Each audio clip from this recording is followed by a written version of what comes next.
Setelah sebelumnya gue nyobain Earpump TWS 12 ANC dari Sonic Gear yang menurut gue itu menjadi salah satu TWS yang bikin gue, oh ternyata TWS murah bisa bagus juga ya. Dan kali ini gue dikirimin TWS lagi dari Sonic Gear yaitu Earpump TWS 2, dimana ini punya harga yang lumayan jauh lebih murah daripada si Earpump TWS 12 ANC yang sebelumnya gue review. Tapi apakah secara kualitas mirip-mirip? Kita langsung mulai aja reviewnya. Oke, jadi TWS ini dibanderol dengan harga 200 ribuan aja. Linknya seperti biasa bakalan gue simpen di deskripsi di bawah. Nah, secara unboxing experience kurang lebih sama aja dengan Sonic Gear Earpump TWS 12 ANC yang sebelumnya udah pernah gue review. Dan itu bagus, karena harganya kan lumayan beda jauh ya. Bahkan untuk kelengkapannya pun kurang lebih sama aja dengan si TWS 12 ANC. Selain TWS-nya di sini ada aksesoris kayak kabel Type-C, spare ear tips, dan buku sakti. Meskipun dari segi unboxing experience sama aja dengan TWS 12 ANC, tapi secara bentuk ini beda total. Di sini TWS 2 memiliki bentuk yang cenderung membulat dengan ukuran yang termasuk kecil.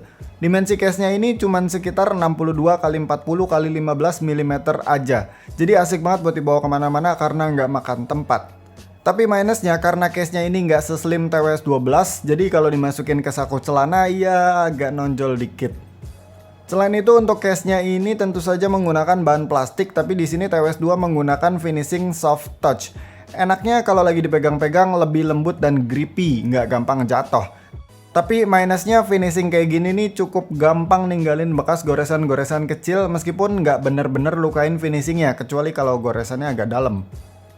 Terus untuk buka tutup case-nya nggak ada masalah sama sekali, kerasa enak-enak aja dengan stopper yang cukup lembut. Nah, di bagian dalam case-nya ini ada 4 buah lampu indikator baterai dari si charging case-nya. Dan tepat di atasnya adalah tempat untuk menyimpan sekaligus jadi dock charging dari earbuds-nya. Untuk earbuds-nya sendiri dia pakai modelan yang cenderung membulat juga sama dengan si charging case-nya. Beda jauh dengan TWS 12 yang bentuknya mirip AirPods karena ada tangkainya. Di sini dia punya logo Sonic Gear yang juga berfungsi sebagai touch control area untuk mengontrol macam-macam fungsi kayak single tap untuk play pause atau angkat tutup telepon, double tap di kanan untuk naikin volume, double tap di kiri untuk turunin volume, triple tap di kanan untuk next, triple tap di kiri untuk previous, dan hold selama 3 detik di kanan ataupun di kiri untuk aktifin voice command. Terus di bagian ujung earbudnya dia pakai nozzle kayak IM pada umumnya yang ditutupin oleh ear tips. Dari segi kenyamanan untuk di telinga gue sendiri, TWS 2 ini berasa fit banget, dipakainya nggak sakit dan nggak gampang jatuh juga. Jadi meskipun ini TWS nggak punya hook, tapi aman kok. Apalagi earbudsnya ini udah punya sertifikasi IPX5 Splash Proof, jadi udah siap banget untuk diajak olahraga, nggak takut jatuh dan nggak takut kenapa-napa kalau kena keringat.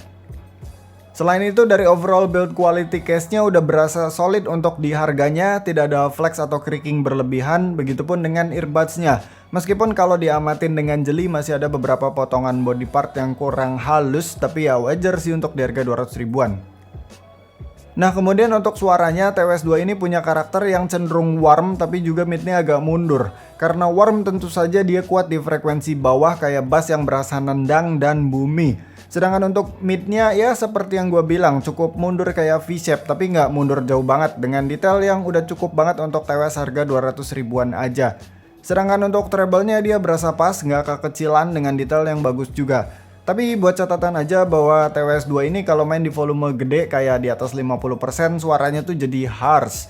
Kalau gue sendiri memang nggak pernah main di volume di atas 50% sih, jadi ya nggak masalah. Dan untuk delaynya meskipun ini TWS sudah menggunakan Bluetooth versi 5.1 tapi tetap aja kalau dipakai main game ya masih berasa delaynya. Bahkan untuk TWS-TWS yang harganya jutaan yang pernah gue coba dengan fitur low latency atau game mode yang kayak gitu-gitu tetap aja sebenarnya masih ada delaynya. Jadi memang kalau untuk main game gue lebih rekomendasikan menggunakan yang kabel aja, nggak perlu pakai TWS. Ini nih kayak lebih cocok buat daily driver yang non gaming activity ya. Jadi kayak buat musikan, youtuban atau teleponan gitu doang. Terus untuk baterainya dia ini tergolong awet banget karena bisa tahan sampai 8 jam untuk earbudsnya dengan skenario penggunaan di volume 50% dengan ekstra 36 jam dari si charging case-nya. Untuk durasi charging dari earbudnya kisaran 1 jam dari 0 sampai 100%, sedangkan untuk charging case-nya di kisaran 2 jam dari 0 sampai 100%. Tes 1 2 3. Sebagai gambaran aja kurang lebih kayak gini nih kualitas mikrofon yang dihasilkan oleh Sonic Gear Earpump TWS 2. Kalau menurut gue pribadi sih ini suara mikrofonnya ya nggak bisa ngerepin kayak clarity detail dan lain-lainnya. Ini gainnya juga kecil ya, dia cukup bergelombang juga. Terus ya noise masih kedengeran, walaupun noise-nya nggak parah sih. Paling ini gue rasa powernya aja sih yang kurang ya. Mungkin karena biar hemat baterai juga sih. Tapi ya seenggaknya karena dia built-in mikrofon, kalau kalian butuh untuk teleponan video call kayak gitu-gitu ya seenggaknya masih bisa gitu lah. Ya, jadi overall Sonic Gear TWS 2 ini bisa gue rekomendasikan buat kalian yang lagi cari TWS harga 200 ribuan doang dengan fitur ekstra sertifikasi IPX5. Memang di sini nggak ada fitur ANC kayak di TWS 12 ANC, tapi gue rasa memang target pasarnya beda sih. Jadi tinggal tentuin aja spek seperti apa yang kalian butuhkan.